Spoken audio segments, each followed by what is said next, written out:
So we're here. It's time again, almost time, maybe in a couple minutes, for another edition of Litvak Leadership Live. Today's guest, as I am inviting her in, she has not shown up yet. Let's see.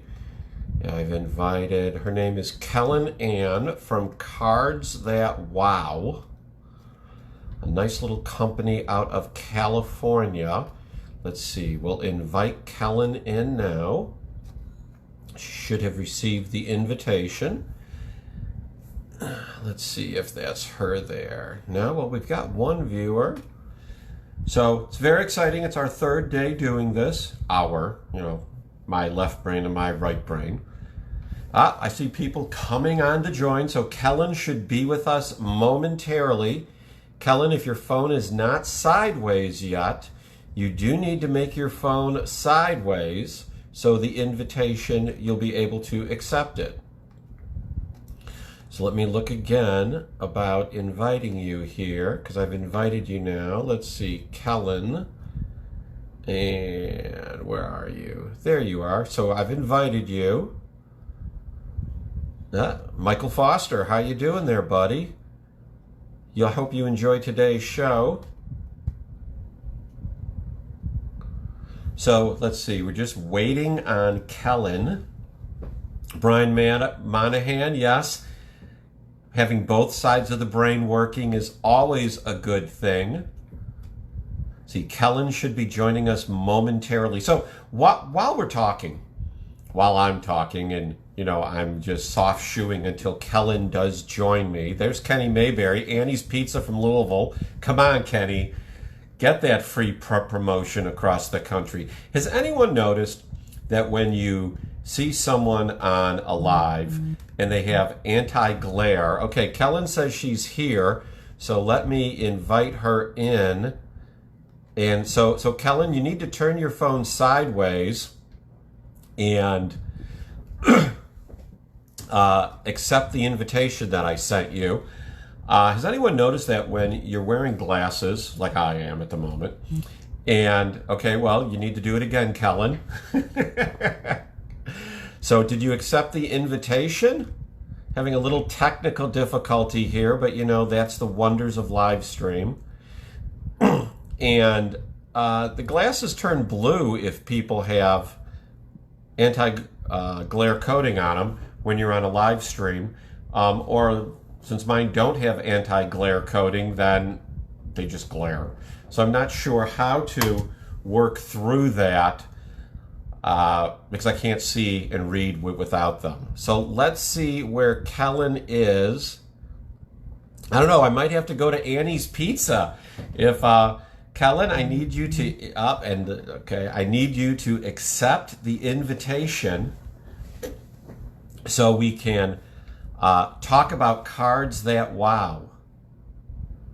So let's see, you should have your phone sideways. What a training for everybody here. So you okay, Kellen, I'm here, wonderful. And there you are, so I'm gonna hit add. Now, Kellen, it says you're being added in. You're connected.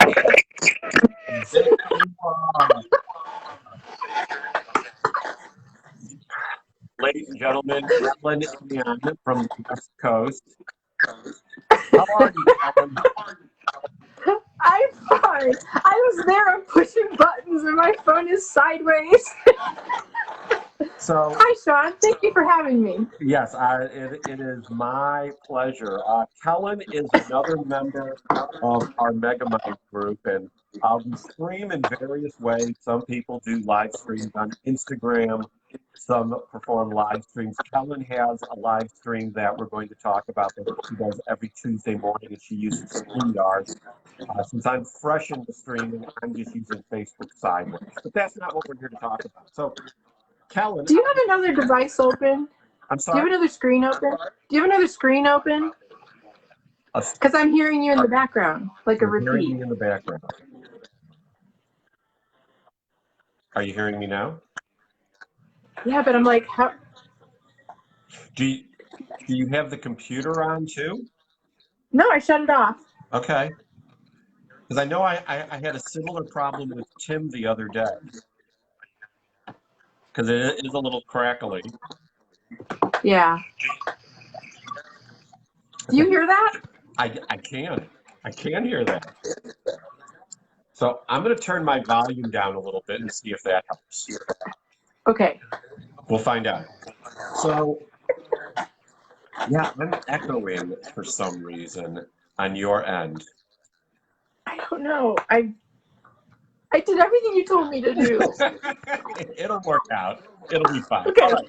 Okay. I will ignore. So I was looking at your LinkedIn, and in your About section, you have the following quote. Every artist was first an amateur, from Ralph Waldo Emerson. Tell us what that means to you. Well, I think it's coincidental that it's the first quote in Brian's book, isn't it? I started Brian's book in the middle of the book. Oh, okay. I kind of looked at the whole thing first, and now I'm on the dates. But I was not. This is driving me crazy. I can hear myself. No, you're fine. Keep going. Don't worry about the crack. I chose that quote because I always wanted to be a teacher. Okay. And so I had an art degree, and I had a very analytical and linear career. I was a commercial analyst for commercial real estate, and I was a broker. So I didn't get to do anything really creative with that. So I decided to volunteer, and I taught K through fifth grade for 13 years. Oh, and wow. that resonated with me, that every child is an amateur, and we just need to think of that when we're dealing with different situations, because people are amateurs at certain levels of their life, and I think it's important that we treat them as if they're an amateur and help them grow and develop. Does that make sense? Okay.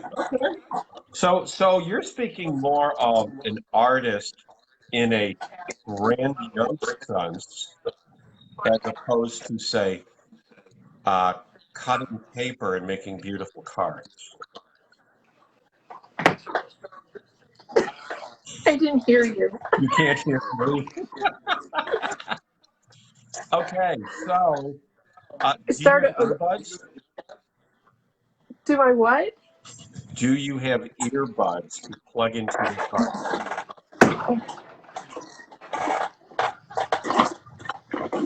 Okay, I'm just gonna. I can't find them. Okay. So how did I go from what to making cards?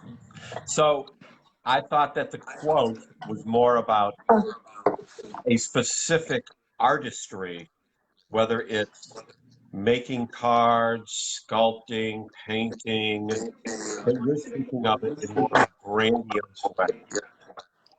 It can apply to anything in life. It can be art, it can be business, it could be religion. So I think it applies to everything. And Okay. I just have this overall concept of it, and just kind of work with it on that grandiose level. That you've got to start somewhere. Right. Everybody's an amateur. So just like I am right now live with you. So let's talk about starting somewhere. So, we were both in the Gittimer course, and the new normal, as we called it. And very early on, you started every Tuesday morning Kellen's Coffee Talk. So what when you first did it, was it going to be a one-off? Did you know it would grow into what it is today? Tell us about that. I started it as, well, what I did is after Jeffrey's call every day, I would connect with a new person. I would just call them on the messenger and just try to meet different people. And that's how I met most of you from the Megamon. And so I decided I would have a Zoom meeting where we could share challenges that we're having. And it would be a place that maybe you could help that person, I could help this person, they could help us. And it was just kind of a place for us to try to help each other. So my first meeting had 4 people in it. And I remember, I think maybe it was Bam, Dan Altmeyer. Actually, I don't remember who the 4 people were. But anyway, that potentially grew into, 15 people, 30 people. And then I decided to go. So I had no idea that it was going to go on and on and on. I just thought it would be something to help people, and then we'd move on and do something different. But right now I've guest booked through December 1st. Wow. December 1st? And I actually have 2 more people I'm waiting for confirmation on. That is unbelievable. I know I'm going to be on, I think, later this month. I've got it marked on my calendar, but December 1st, that's tremendous. I know. Well, actually, technically, December 8th. Like I said, I'm just waiting for 2 people so I'm almost through December. Wow. I know. I can't wait to have you on. I hope that I have my audio figured out. Yeah. Yeah, audio experiences like this are making me lean more towards StreamYard every single day. Yeah, and I've done StreamYard twice now, and it's a huge, huge difference. And I'm not just talking about the audio thing of it, but you can do a lot of cool things with it, and it really steps up your game. And a lot of our Megaminders are starting to use it, and I think they're doing amazing jobs. So let's talk a little bit about Megamind early on. Because there's a bunch of people here who I think have heard us mention Megamind, haven't really known about it. So when you got the phone call from Eric, because I got the phone call too, where all of a sudden one day on Facebook it says Eric Bam is calling you, and I'd never spoken to him. I'd seen him on Gittimer's Deal. So when it first appeared, what were you thinking? Well, I love Bam from the beginning. Like, he had so much passion and so funny. And I just grabbed it. I'm like, hello! And then he asked me, and I said, did you call the right person? Did you mean to call me? Because I don't know why you're asking me. That's great. But I really did say, are you sure? So once we got into Megaminding, and for those of you who don't know, this group that we're in, it is a private Facebook group where we share videos with one another and social media tips and marketing tips and sales tips and management tips. Basically, it is a mastermind group, and the fee you have to pay is commitment and time to engage, as opposed to having a mastermind group that you pay like $10,000 to be coached. Well, there's 19 of us coaching each other all the time.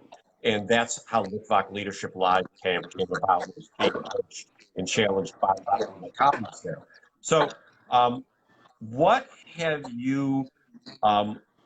been the greatest impact on you from Megamind? Other than, there's not just one thing. It's like true friendship, true loyalty, and on the professional level, I've said this in one of my posts before, that I was a great salesperson, or I am a great salesperson, and I always beat my goals, and I was always top salesperson of the year and the month. But what I realized is when I was at that level, I wasn't at my potential. I was just great. And then when I meet you guys and we're allowed to crush and brag, it pushed me so much farther. And I'm like up here now. I feel here. Thank you. I feel like I'm right here. I mean, I think you guys have elevated my sales abilities, my confidence, everything. Cool. It has been the greatest. It's funny. I want to say coworker challenging environment for me also, but none of you are my coworkers. You are colleagues that challenge me, and I know that's an experience too. Mm-hmm. And I've had people criticize and say, "Well, you should be," because I do some things with commercial brokers. So that's my day job, right? But I'm finding this way more engaging and informational is amazing, because the people all in real estate all kind of do the same thing. We're all so different that we get different perspectives, and it's just a wider variety of information and support. Sure. I mean, I've been on a stream that for the International Facility Management Association that started the week after COVID broke out. And, it started with a lot of people and it's petered off. And frankly, I find Megamind so much more interesting because we're talking about COVID too and what we're hearing out there. And it's not the same stuff every week because we're all in different places. We are. And we're positive about it, and we're turning it into something. I actually feel more successful now than before COVID. Seriously. Yeah, I hear what you're saying. I think all of us have experienced a different kind of success because of the challenge that we brought up. Mm-hmm. Okay, so I asked him this question. I asked Eric this question. This is going to be an everyday question, and eventually we'll run Yes, to areas. I'm wearing pants. What's that? Yes, I'm wearing pants. No, not if you're wearing pants. What is your least favorite cleaning task? Cleaning task? Cleaning task, yes. Everything. No, I hate everything. Narrow it down. I hate. Okay. Is doing laundry a cleaning task? That's what Eric said yesterday, and I told him. Oh, he did? Yes, but you can't choose cleaning laundry or cleaning the toilet because I've gotten those answers twice. Okay. Probably cleaning the guest toilet. Ooh. Oh. Mine's fine. Mine's clean. But that guest toilet, Scrub it every day. You go in there, you never know what you're going to find. I don't go in there anymore because my daughter's in charge of it, and I don't trust her. That's what children are for. Yeah, she's not doing it. That's funny. Okay, so tell everyone watching about Cards That Wow. What is your purpose? What started it, and how they can engage with you to get some cards that wow. Well, I've been making cards and things my whole life because I have that creative outlet that I needed to do, because of my career, my linear career, I'll call it. And when I joined the new normal, that course with Jeffrey, I forget what happened. So when people are on my show, I send them gift cards, my cards, a sample of my cards, or like a little package of them.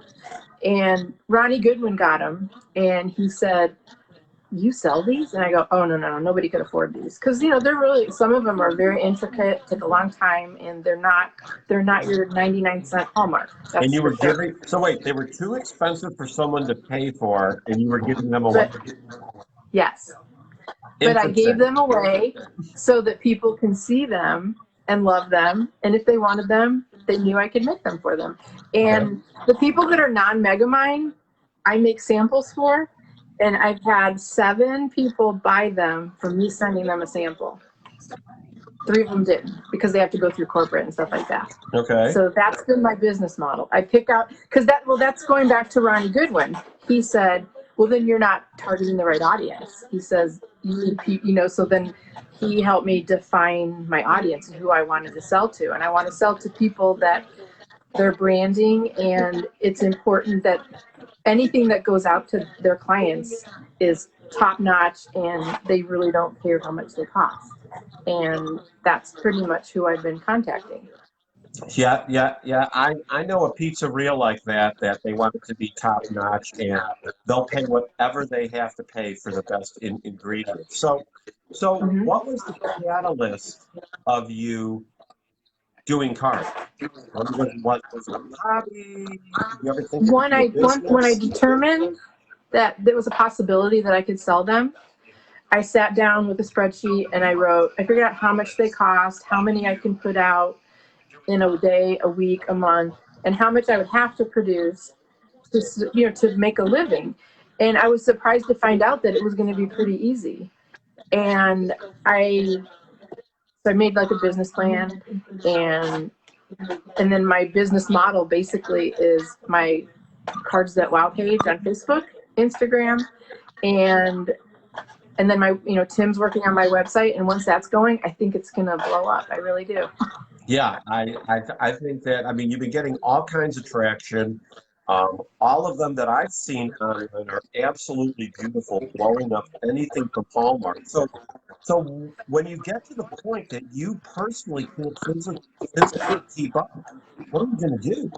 Are you going to go on Well, Shark right. Tank, or I mean, what's going on? This comment has been frowned upon because I said that I do small batches. 50 is my max.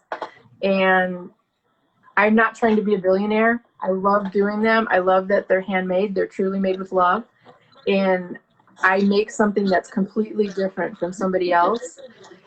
But I did have one guy, he ordered 50, and then he waited a week and ordered 50 more. Oh So my. with that kind of effort, I made 100. But I don't know, I guess there's a way I can automate it, but I just don't think it would have the same. My company, it's a boutique. It's not mass produced. So Sure. I will jump off that bridge when I get to it. Okay, okay. I think you're going to be crossing that bridge sooner than you realize once your website gets up. So you and I were talking about this last night as we were trying to fix your printer as I was driving back from a destination that I was at. You were one of the first people that I streamed with once everybody got into lockdown. And I don't remember you telling me this when I looked on your Facebook today, but you're from Illinois? Yes, I just saw that on your Facebook profile. You're Elmhurst? Is that where you're from? Yeah, I'm from Elmhurst, and you're from Carpentersville. Yeah. So how did you get from Carpentersville to California? It's very easy. I took a car. Okay. So after high school, I got a scholarship to play basketball at Rockford College. You know where Rockford is, right? Yeah, I know where I Rockford. played there for 2 years, and I kept getting hurt, and I just couldn't play anymore. So my mom and dad decided that they wanted to move to California because my dad wanted to retire here. So I said, "Hey, I'm going with you," and we loaded up all the cars and headed this way. But little did I realize that we were in Northern California. I thought we were moving to Southern California because I am a beach girl. So Yes. they totally duped me on that one. So then I finished school at Sac State, and here I am. Okay. 37 And now years you're in later. Southern California now, though, right? No, I'm in Northern You're California. still in Northern California. Okay. Yeah. For some Yeah. reason, Except I I thought moved you were farther the San east or Diego. farther west. No, I have a condo there, and I go there I traveled there, but I don't live there. Got it. Okay, so also looking at your LinkedIn, you highlight that you've got almost 25 years of volunteering at Mm-hmm. various causes. Tell us about one of the experiences while volunteering that was. Can it be my own nonprofit? Okay. So I rescue senior pugs.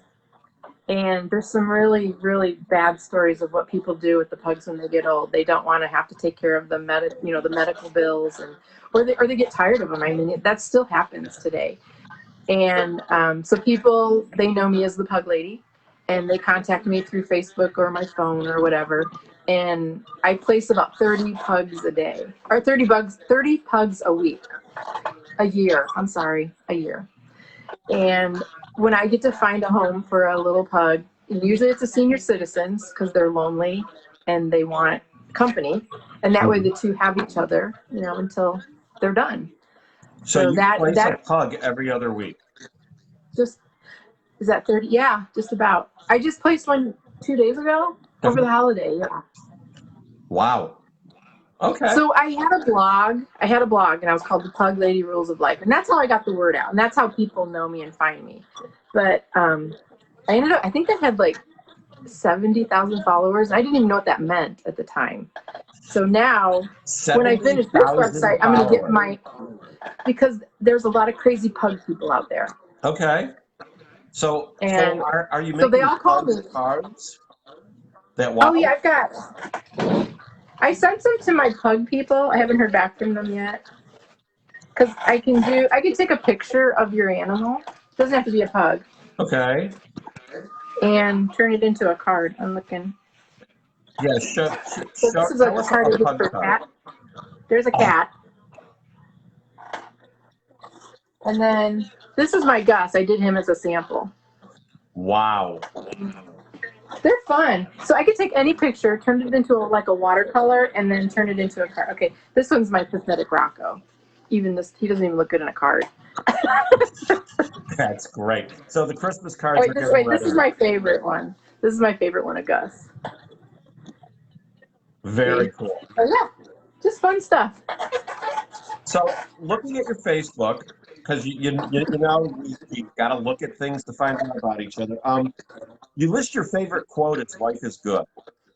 Mm-hmm. Now that I'm assuming that has to do not only with the quote itself, but the company Life is Good. Yes. And they are one of my favorite companies because of their optimism. Tell us about your experience embracing Life is Good. I was not always this happy.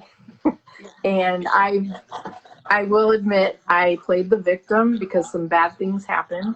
Mm-hmm. But instead of like accepting it and moving forward, I kind of was in a rut for maybe a couple of years, 2 or 3 years. And well, because of relationships and things like that, I went to a 12-step program, and they said, "Why are you here?" And I said, "I don't know, but I know I need to be here." So I did the 12-step program, and during that, I found that I was a codependent.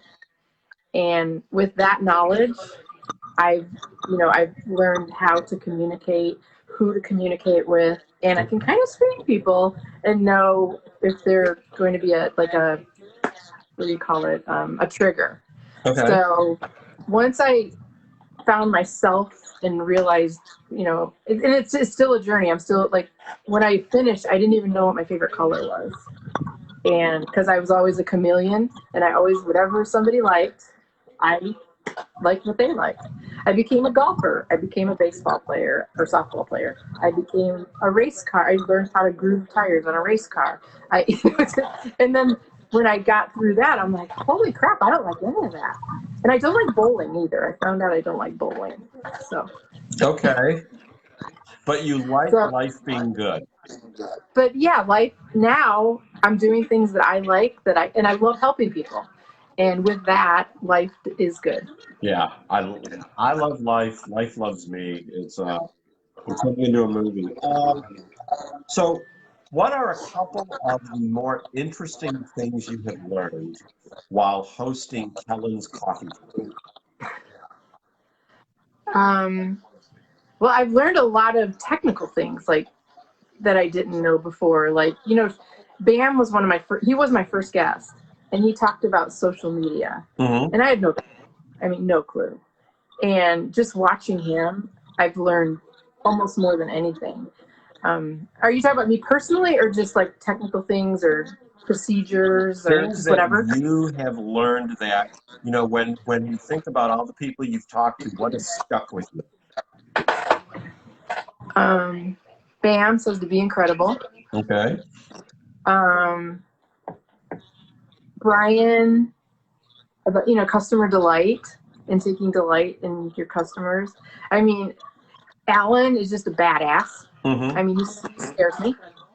And but he's another one that is so dedicated and he does it posts every day. He started doing his StreamYard and watching everybody grow and becoming better at what they were doing when, we think we're doing great, but then you realize, I can step this up. And then like you with your leadership, Litvak Leadership. I mean, this is amazing that you're doing this. I'm so proud of you. Oh, well, thank you. Yeah. So I've gained a lot from my coffee talk. I'm learning, I'm meeting great people. They're willing to help the people that are listening. I'm willing to help them promote whatever they want to promote. And it's just, it's just kind of it's a win for everybody. Yes. And that's what I want it to be. Okay.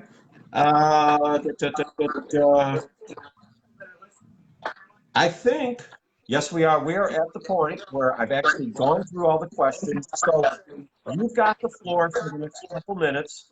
What do you want people to remember about Kellen?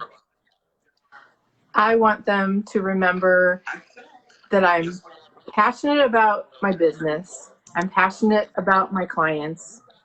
I want to create unique, different, and note cards or whatever, anything paper, boutique-esque, that they can send out with pride and will make people remember them so that they stand out. And I just want people to know that I work hard and I have spirit. I have, my life is really full right now and I'm very blessed with it. And I'm grateful to everybody who's a part of it right now.